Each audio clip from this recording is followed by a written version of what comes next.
She had an elegance to her that only helped elevate her image as a star, a style that created some of the most iconic wardrobes in cinematic history. Trained as a ballerina dancer, she held herself in a unique way that other actors hadn't. As most stars pumped out film after film, she did the opposite, leaving the spotlight at the height of her career to raise her family. Looked upon as one of the biggest and most interesting stars of her time. People adored her, critics loved her, and here we are talking about her decades later. This is Audrey Hepburn. Did you feel like a star? You're never ready.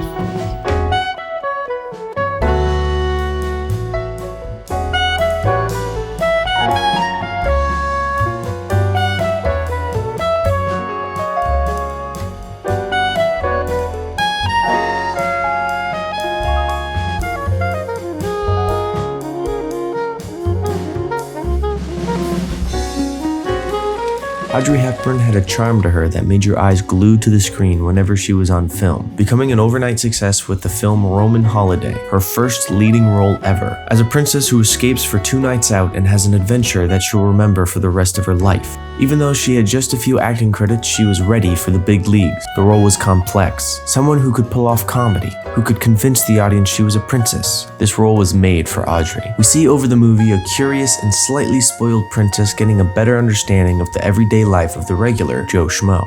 A brilliant metaphor for this character is the first scene we see her in. She's being greeted by everyone. We see how externally she keeps herself together, having proper etiquette and acts like a princess should. But underneath, she has an itch for more. Right off the bat, we see that Princess Anne's day-to-day life isn't all that exciting for a young girl.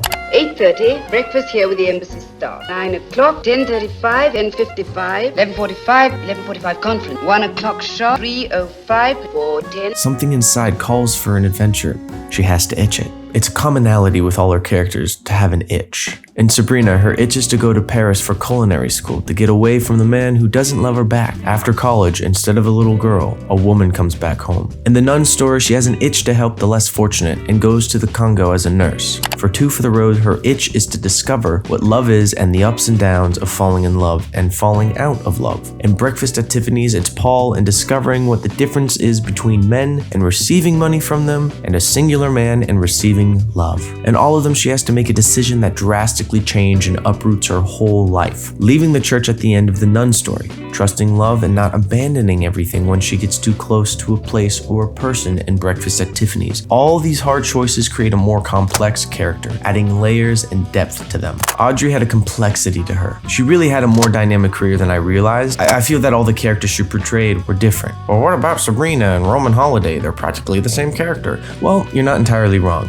They stem from the same type of character, but are much different when looked upon closer. In Roman Holiday, Princess Anne has gusto, guts, and a sense of wild adventure to her. With Sabrina, she had to learn to grow up as a strong female, where in the beginning of the movie, she was hopelessly in love with William Hold'em and chased him. But over the course of the film, she gets more layers and adds more maturity to Sabrina. That's another thing Audrey was brilliant at. She had this amazing ability to add depth to character over the course of the film, slowly adding layers to her character, giving them a more humanistic and relatable story we could follow along and connect to, usually having a character to grow up or mature in a way. Being a princess, she never really was able to grow up. She had to be a leader by the time she could walk, not even having a childhood where she could explore and try new things, having an adventure with George Peck, doing all the things she could never do as a child, such as dancing to the music, cutting her hair the way she wanted to, trying gelato, sticking up for herself, and, of course, falling in love. None of these things is what a princess would do. For Princess Anne to grow up, she had to explore, try new things, test her boundaries, much like a young teenager does in order to grow up. In the Nun story, playing a young girl of a well-known doctor, how her own inner struggle of morals butt heads with the church as she finds her own place in this world, having the rigid rules of the church constrain her and regulations that slowly close in and tighten on her, while in the end she realizes her duties as a nurse are needed elsewhere, to the wounded soldiers at war, and when the church wouldn't allow it, she leaves knowing that in her heart it's for the right thing to do, leaving the church, now becoming a civilian. For Breakfast at Tiffany's, we slowly understanding of this perfect and wild girl who's not attached to anything or anyone. How she doesn't want to get attached to anyone and hides herself behind the money she gets from her sugar daddies, rats as she calls them. A great example is how she names her stray cat, Cat. so she doesn't have that emotional bond with the animal. What a slob without a name. The way I look at it, I don't have the right to give him one. She does the same thing with Paul by calling him Fred after her brother. You got friend zoned pretty fast. Or shall I dare say, Fred zoned. That's gotta hurt, Paul. She builds up these walls between her and the people or animals she loves. But over the course of the film, we see her falling for Paul, how Paul slowly chips and breaks down her barriers. A simple character from the start, but over time we see her true reasonings for her actions and how it becomes a much deeper meaning. All these characters starting off as simple or easy to understand, but as each frame flickers by, the layers are added on by Audrey. One of my favorite films I got to watch while doing research for this video was Two for the Road, where it non-linearly tells the story of a couple's journey of first falling in love, falling out of love, and realizing they had never fallen out of love to begin with. It's well edited, interesting, and has witty and funny dialogue. Oh, sorry, do you want me to take your picture? No. This is really a three-dimensional camera. It's really meant for photographing three-dimensional subjects. I'm three-dimensional, as a matter of fact. It's basically for buildings. Well, I'm not a building.